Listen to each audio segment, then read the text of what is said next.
how do you see the UPA as an alliance? Has it sort of come together better than what it was in 2004, or is it sort of starting to come apart? Well, even in 2004, while a large part of what is today the UPA was in a pre-poll alliance with the Congress, the final shape of the UPA actually came into being after the election results were announced. A lot of allies joined the UPA. But if you want to compare from the post-election situation, I think the UPA is distinctly less cohesive today. There are allies like Lalu Prasad and Karunanidhi who can't afford to part ways with the Congress at this stage. But there are others like the PMK, for instance, who are clearly toying with the idea of leaving the alliance. The MDMK has already left the alliance a long time back. So, I think the UPA is less cohesive today. How do you see this Jai Ho slogan of the UPA? In some senses, it seems to be dangerously close to the Shining India slogan of the 2004. Indeed, there is that risk.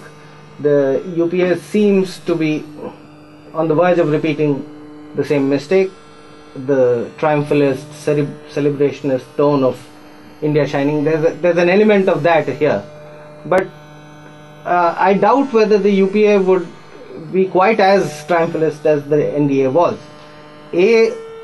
Unlike in 2004, when the entire media was practically lining up to congratulate Mr. Vajpayee long before the elections were held,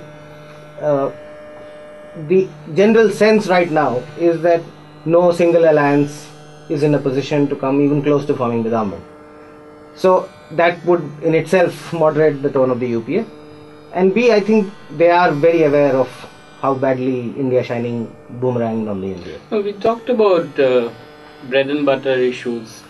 At the end of the day, actually is what matters for bulk of the Indian electorate. Now, by all accounts, the neoliberal reforms, which also have accelerated in the last 5 years, have hit the common people to a very large extent. And also the last 6 months, where the impact of the global meltdown has also had its impact on India.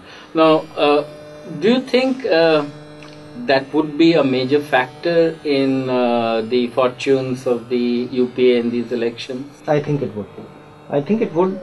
People may not connect it to neoliberal reforms, they may not connect it to some larger economic policy plan, but there would definitely be a sense of financial economic stress.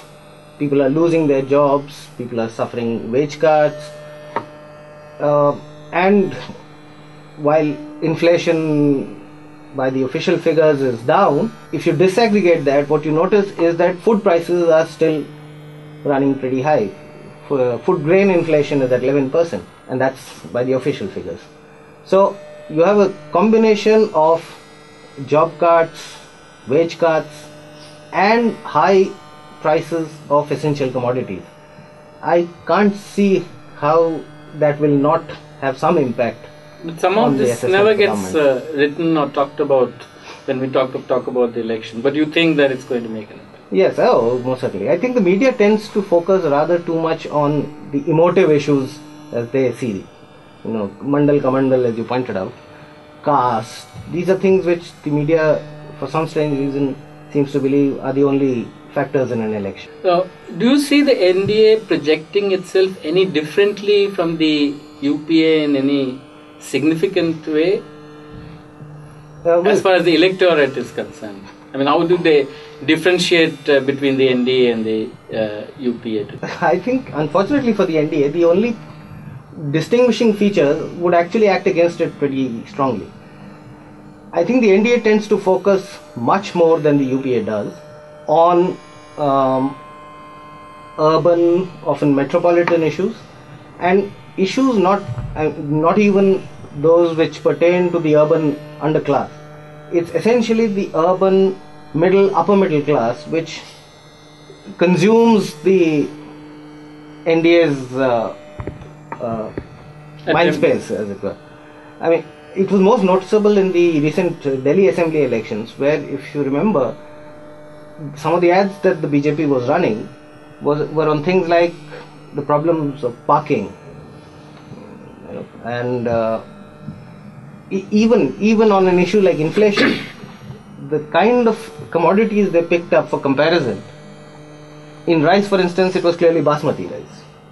So I think the real difference there between the NDA and the UPA is that the NDA, even today, I mean, largely because it's driven by the BJP, tends to be very urban focused and very urban, and thereby a more elitist appeal. Yes. Okay, tell me one thing: is Advani, as a prime ministerial candidate, a liability or an asset for the NDA and the BJP? I would suspect he's a liability. Then why did they? They didn't have a choice. They didn't really have a choice. I mean, if Mr. Vajpayee had still been around in active politics, I suspect they would have, without thinking twice, decided to fight the election under his leadership. But since it has to be a BJP leader, the choice is really down to the BJP. And the BJP, for whatever reasons, I think primarily again to do with the fact that the next generation of BJP leaders are unable to decide on which of them is the first among equals. So Mr. Advani in some sense is a choice by default. And we've talked about this very briefly. There is this atavistic urge that the BJP gets as soon as it gets closer to an election to, in some sense, unfurl the saffron agenda. Do you see them doing this now in the background of Kandamal and Karnataka? I think any election campaign operates at two very different levels. At one level, there is the public meetings, the public statements, rallies by leaders, which I suspect in those there will be passing mention of the BJP's Hindutva agenda, but they will tend to focus more on what they call the development agenda, because that's the part of the campaign that the media is observing very closely, and they want to avoid conveying the impression that they're returning to the Ram Janam Bhoomi kind of face of the BJP. On the other hand, there is another level of campaigning, which is at the level of the grassroots, the cadre going out and talking to people, which doesn't get written about because it's not out there in the open. And at that level, I'm sure the Hindutva campaign will work.